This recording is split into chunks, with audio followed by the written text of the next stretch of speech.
Hey guys, welcome to join us a call. I'm really excited. I have one of my dear friends, somebody I've known for a long time, somebody I've certainly served in different positions to help chiropractic and colleges and students and people, as long as other associations. Former president of the IFCO, and certainly a really good friend of mine, Dr. Shane Walker.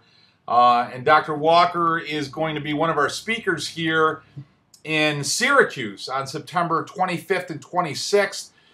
He's just opened a new office. He's done some massive changes. He's got a lot of enthusiasm, a lot of expertise, a lot of ideas on how to grow your practice, attract people, change the mindset of your practice, and so forth. So I wanted to spend just a couple of minutes with him today on the call, just to have him kind of share an overview of what he's going to talk about in Syracuse, explain to you what's really important, give you some ideas, maybe a couple of ideas as to what you can plug into your practice, and to get the full picture, certainly the full story. We're gonna have a lot of fun with them here in Syracuse, New York. So, Dr. Shane, how am I coming in? Loud and clear. Sounds good. Loud and clear. How's things going down there in Florida? It's good. It's great. You know, it's September, so another few weeks it'll start cooling off a little bit. Yeah. It was 95 degrees today in Naples. So I love the sign you got there. I know you got to just dive to the side. Give me a little head slip, but you got Thrive Chiropractic. It's a beautiful sign. So. Thanks much. So, Dr. Shane, tell me a little bit about what's going on. I know you're real excited about some things you've done and some ideas that you've implemented. So, well, I'll tell you, I'm real excited about coming up there. You know, it's been a couple of years since I've been up to. Well, obviously, I've seen you often, but it's been a couple of years since I've been up for one of your in-office trainings. And I remember being on the phone a couple of years ago when I came. You invited me up to speak at your training, and I spent the weekend with you. And I remember getting on the phone with a couple of friends after, and this isn't lip service, Joe, but telling a couple of friends, say, listen, what you have going on in Syracuse with Chiropassion, with the way that you mentor the people you work with, the in-office trainings, is like, I remember telling a buddy of mine, saying, this guy doesn't even know what he has, as far as the level that you're serving your doctors with. So I'm excited to be up there the 25th and 26th of this month for your training, and just soaking it all up, and leaving with some new strategies as well as a new mindset. And you know, we live in an outside-in world, you know, and so sometimes the team is outside in. We know the patients are outside in. Sometimes our family is outside in. We know that once we walk out the doors of the office, we're living in an outside-in world. Man, I'll tell you, we've got to go do stuff like what you're doing on the 25th and 26th. To keep the mind prime, man. It's like church for chiropractic. You got to have it. Yeah, and, exactly. So we're excited to be up there with you.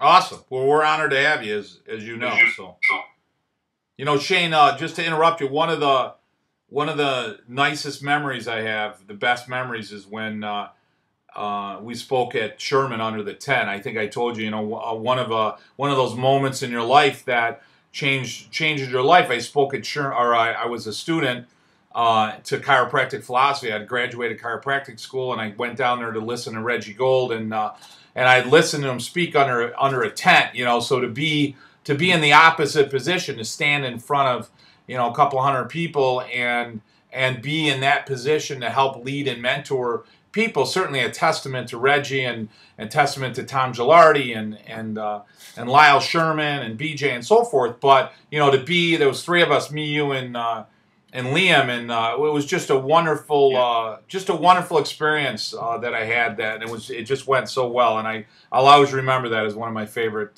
times I spoke. So likewise. Yeah. So it's funny you mentioned Reggie, because I know you wanted me to talk a little bit about, just to prime what we're going to discuss in Syracuse. Yeah. You know, one of my biggest memories when Reggie turned 80. So this is quite a while ago, when Reggie had the IFCO put on a thing in Philly for his 80th birthday, and it was a dinner party type of thing, but there was also a little mini seminar. And Reggie did a Q&A at the end, and somebody asked him, said, "Hey, you know, when you were in practice, you did big things. How'd you pull it off? What's the one thing that you would say that kept you fired up and fresh?" And I was surprised to hear this, because Reggie was somebody he was so convicted about his objective in chiropractic.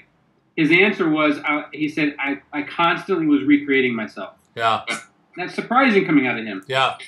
And he said, I wasn't recreating myself as far as my objective in chiropractic, what I was doing, but I was always recreating myself mentally in the practice on a number of different levels. So, about 6 months ago, we built out this new office. For 14 years, I was in a 2-doctor office. We practiced together.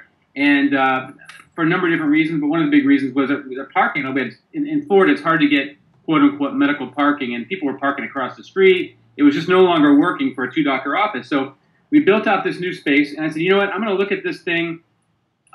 Even though all the patients, it was the same patients in the new facility, but it was a new facility and a new opportunity. And I remember what Reggie had said, that night on his 80th birthday. I said, let's recreate ourselves here somehow.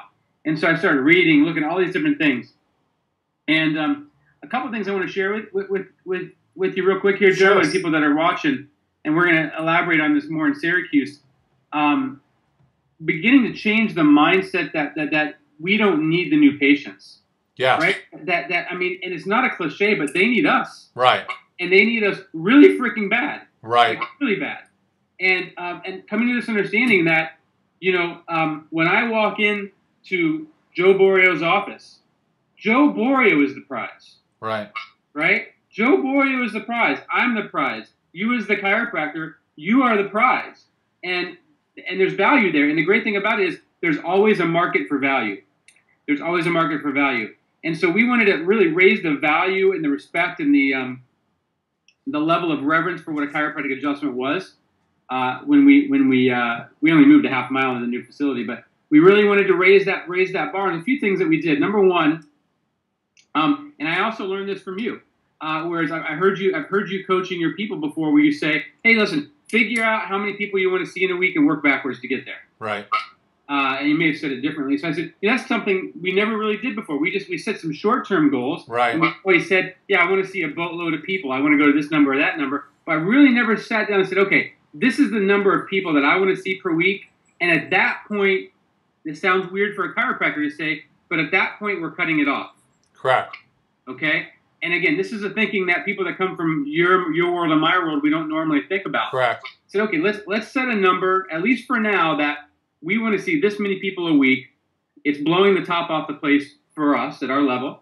And let's get there and then freeze it. Let's really try to create something that is somewhat like a waiting list practice. I mean, that's a term that had been thrown around for years, but nobody really has one, So let's see if we can pull that off short term. So we did that. We set the number that we wanted to be at. We bumped our fees up a little bit. We constantly trained with the team on the value of an adjustment. And we became more selective with who we took as a new practice member, a new patient, and and we changed our terminology in our new patient consultations. Now we go in and we let them know that here's what we're going to do today to evaluate your spine and nervous system, and this is all geared towards helping us make a decision if yours is a case that we're going to be able to accept. Like, there's a different way of thinking, And then when we come into the reports, we do group reports like you do and your guys do. When we walk into the rooms and do the private x-ray report, we've been telling them, listen, we go through the x-ray report, we go through the recommendations, the way we do it, and we say, listen, before we accept your case, I just want to let you know we accept only these many new patients per week, and I really want to go through what it's going to look like to help get you well before we accept your case to make sure you can commit to that. So it's just changed the whole thinking as far as, we're the prize. Right. They really do need us, and so I'm going to go into that a little bit deeper when I get up there, but we've gotten to the point where we've hit that number that we wanted to be at, and I haven't voted this yet, but we hit that number. And so we're actually, and this sounds odd, but we're actually beginning to schedule people out now. Right. New patient-wise. If for nothing else, just to change the mindset of the staff and myself. Sure. So that's the first thing. And then the second thing I want to get into real quick here, several authors lately, I've been doing a lot of reading, and several authors have been talking about a thing called 10x thinking. I don't know if you've heard. Yeah, I got the book. Okay, great. So the book, and then there's other people are grabbing it and talking about it as well. It's pretty amazing. And so 10x thinking teaches you to ask crazy questions about yourself and your life and your business. For example, if you wanted to double your quality of life without making any extra money, how would you do it? Another example would be, how do I cut the volume of business down that I do in half, but make twice as much money? Those would just be some examples. So when we opened the new practice, I said, okay, the crazy 10x question that we set. I said, okay, we want to save this much money in a year, right? This is the goal that we had set. And then I read the book, and then I go, no, okay, what do we need to do to save it in 6 months? Yeah. You know what I'm saying? Right. Just this crazy thinking. And the crazy thing about it is, so end of September will be the first 6 months since we moved in the new location, and we'll hit it by the 3rd week of this month. Right. We'll have that year savings in 6 months. So I guess the reason I bring this up, yeah, you're going to have me talk about new patient acquisition and that, but this type of stuff needs to be laid down first. Absolutely. Absolutely. You know, one of the things you learn as time goes on, and, you know, I'm 50, and you start to reflect upon other people. Everyone has the same 24 hours in a day that somebody else does.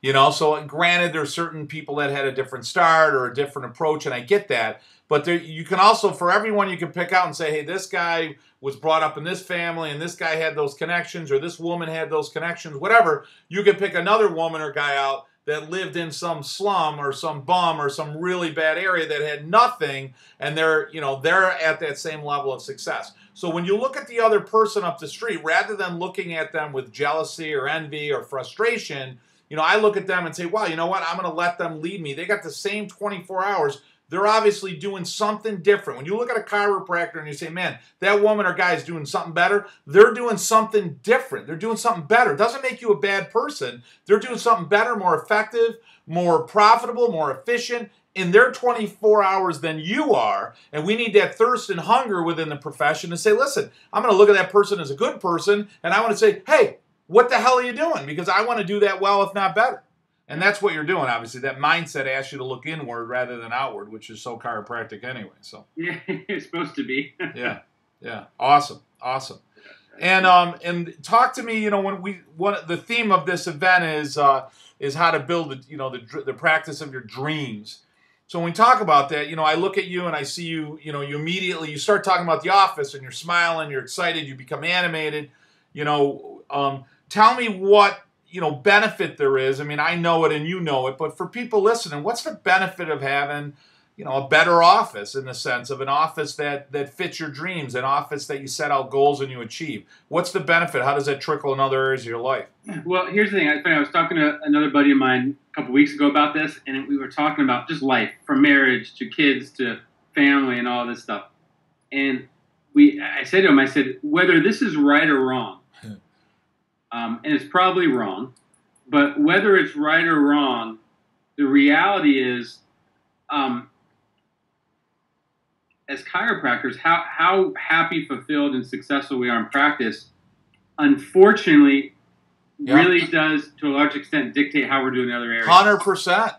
And again, it probably shouldn't be like that, but the reality is there's very different, for a solid chiropractor, there's not much difference between his practice life and his personal life. Correct, I agree. At least there shouldn't be. Yeah, I agree. And so, listen, if you want the kids to prosper, if you want the marriage to prosper, if you want, to have a lot of fun outside of practice, you damn well better figure out a way to have fun in the practice. Exactly. And when I was in Sweden a while back at an event, speaking at an event, and we were at my friend Andreas. We were at Andreas's office, and in Sweden they have a tradition every day. They have a thing that they call pika breaks in Sweden, which is everybody sits down in an office or family or whatever it is, and they have these coffees and these little Swedish treats and these sort of things, and you talk about the day.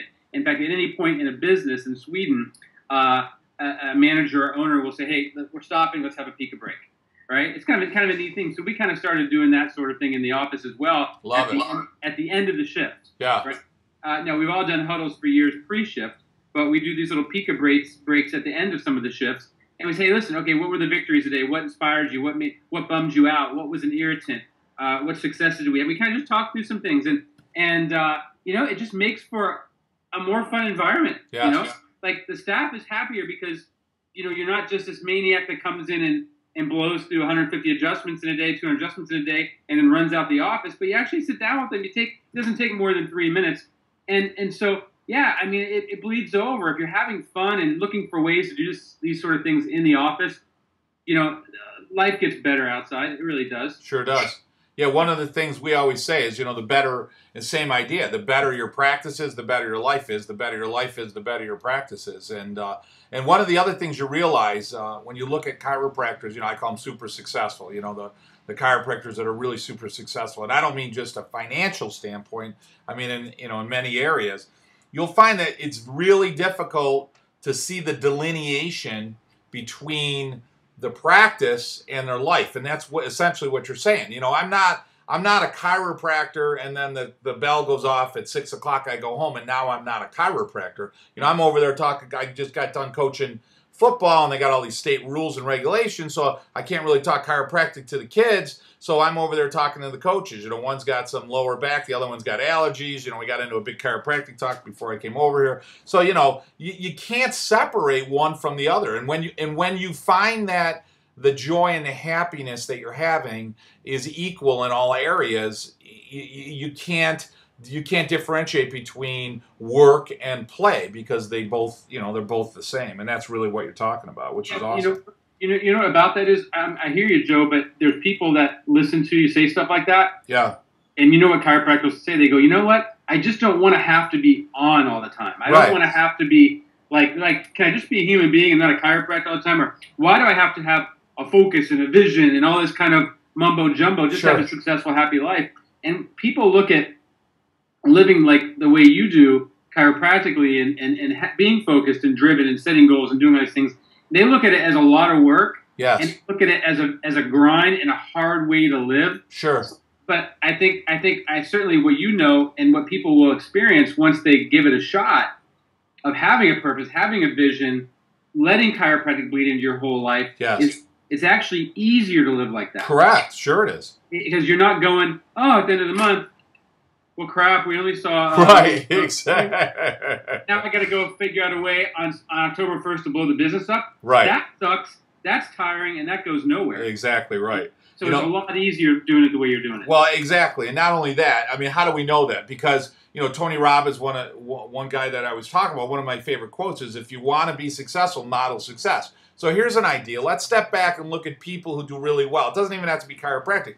People who do really well in life. And those people are goal-driven. They have an idea. They have a vision. They have a purpose. So that's number one. Number two, a real simple way to explain that in a pragmatic fashion. Shane, you're coming up to New York. Let's say you land in Syracuse, but you want to go to my office, but you have no roadmap. You have no destination. You know that you want to go to maybe a certain area, which is most chiropractors get up in the morning and say, well, I just want to see more people. I want to make more money. I want to be busier. But if you don't have a delineated spot, if you don't have a specific location, then you're going to have a hard time getting there. So you put a roadmap out, you punch it in the GPS, and you say, hey, listen, I want to go to Joe Borio's office at 8212 Brewerton Road. Guess what? The amount of mistakes, errors, the time it takes you to get there, the wrong turns, the wasted time, the wasted energy, the wasted gas, all that becomes less. So it's a freer way to live. It's not a more constrained way to live, more successful way to live. And in the end, I mean, the real tragedy, if you suck, and I know you know this, but the real tragedy is the people you're not serving. I mean, that's the tragedy. It isn't me. I mean, if you make 50 grand a year, maybe for some people that's going to be life-changing. But for the average doc who's doing well, the 50 grand or whatever, you pay half of it in taxes. You got to, it's not massively life-changing. But what that is an indication to how effective you are in that community, how healthy that area. Hey, listen, the more successful you are in practice, I got a good win for you. The healthier your community is. You know what I mean? Because you're doing well, you're serving more people. There's no negative on that. So no, for sure. Good stuff, man. I'll tell you, I'm really excited to have you out here. Any last thoughts here, parting thoughts? I know you're shooting out to dinner with your lovely family, so. Yeah, no, not really. I'm hearing what you're saying, and the thing is people will hear this and they'll go, well, I know I'm a good chiropractor. I know I adjust well. I know I care about people. And I know where I want to be, but I just don't have a clue how to do it. Sure. And they look at a guy like you or any other leader in the profession, and they think, oh, this guy's just an outlier. It's really not like that. I mean, you follow any of the people around that you and I hang out with for 24 hours, and you realize that we have seasons where we suck really bad. Absolutely. You know what I'm saying? Yeah. I look at it kind of like when you learn to ride a bike. When I was riding motorcycles a lot, my wife would make me go do the the rider safety course every year just to keep it fresh in my mind. And there'd always be brand new people that had never been on a motorcycle. And they'll teach them, they'll say, listen, don't look down at the tire, look down the street where you want to go, pick a spot on the road, and your brain will just get you there. Absolutely. And that's kind of the way I look at what you guys do in the office with the in-office trainings is, you know, what this will do for that guy that knows he's a great chiropractor that just isn't getting there on his own, it'll help him pick that spot. Absolutely. And so I'm sure that there'll be some fresh people. In fact, I just got off the phone. When we get off, I'll tell you, with a couple guys that I'm going to bring with me. Oh, that's fantastic. So we're excited to hang out with you and see what you're doing up there and get some good training. Yeah, Shane, what you said, you know, in my last moments as well is exactly that. I mean, I think when you look at a lot of docs, I think their frustration is, you know, you get people up on stage and they say, well, you know, you need to do more, you need to sacrifice. There's a lot of docs out there that are working really hard, but, you know, if you're not, you know, doing it as well, there's a way to communicate that's better than the way you're doing it. It doesn't mean you're a bad guy. You got to get that ego out of the way, you know. It doesn't mean that there are people out there, believe it or not, that are doing it better. And when I say better, that doesn't mean they're better. It means they're doing something more effective. So there's other people out there that handle their finances better. There's other people out there that communicate better. There's other people out there that have a more specific adjustment. There's other people out there that manage their office or market their office and so forth. So, you know, to work with a team of people that say, listen, here's what we're trying to grow. There's the vision, just like you said on the motorcycle. That's where I want to go. And these are the other skill sets that I need to be there. You can be the greatest adjuster in the world, but if you can't communicate chiropractic, you're going to be a lonely doctor, you know. And unfortunately, a lot of docs, you know, they don't get that. So we need to work on that skill set. That's why we have these mentoring programs, and that's why I'm honored to have you there. You got so much to share and so much great experience. I can't wait to get up there, get plugged in again. All right, brother. Listen, thanks for joining on the call with me today, and go have a wonderful dinner with your lovely family. Enjoy that beautiful Florida weather, and I am going to see you with a big hug on on September 25th, right in Syracuse. Sorry, I didn't mean to panic you there.